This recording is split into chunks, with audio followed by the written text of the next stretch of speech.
नमस्कार, मैं हूं कमल श्रीमाली और आप देख रहे हैं ज्योतिष का हमारा प्रोग्राम और जिसका विषय है सौतन और ज्योतिष।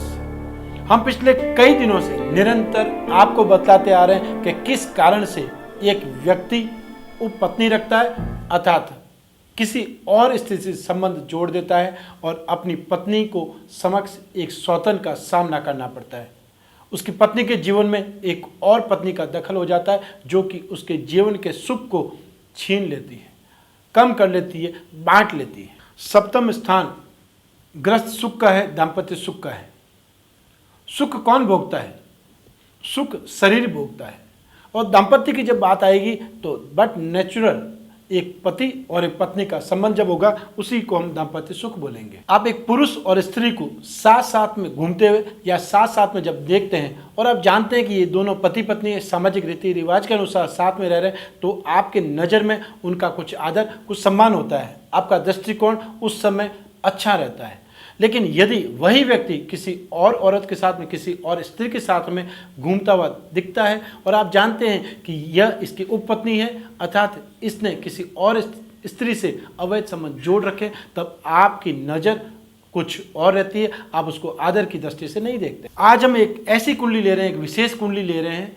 एक औरत ने जो शादी की उसके अनुसार दूसरी शादी में उसको सेम के सेम प्रॉब्लम दिखाई दी।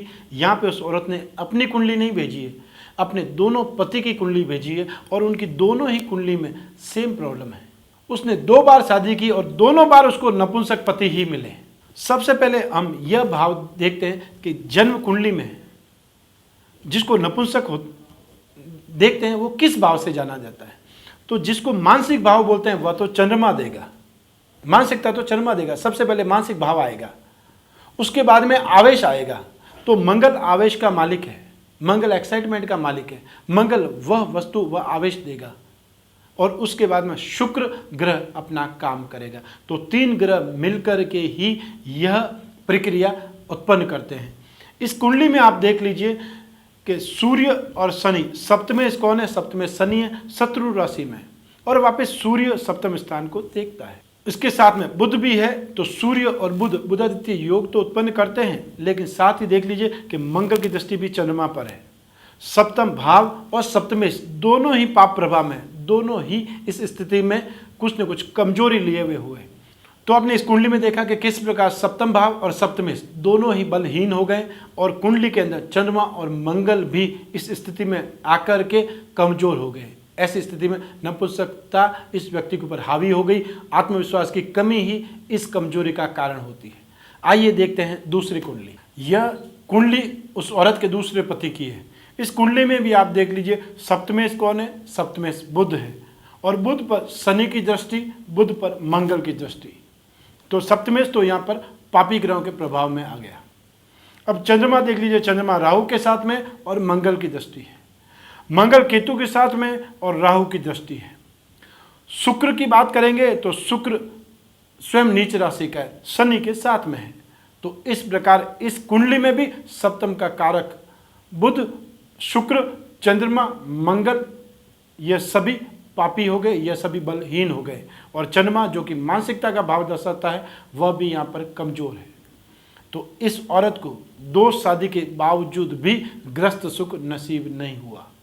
इसको सौतन तो नसीब नहीं हुई, लेकिन इसकी जो भी इसने शादी की, इनकी पति की कमजोरी से इनकी सौतन की कमी रहे नहीं रहे, इनके ग्रस्त सुख में तो बाधा इन्होंने जिंदगी भर, जीवन भर देख ली।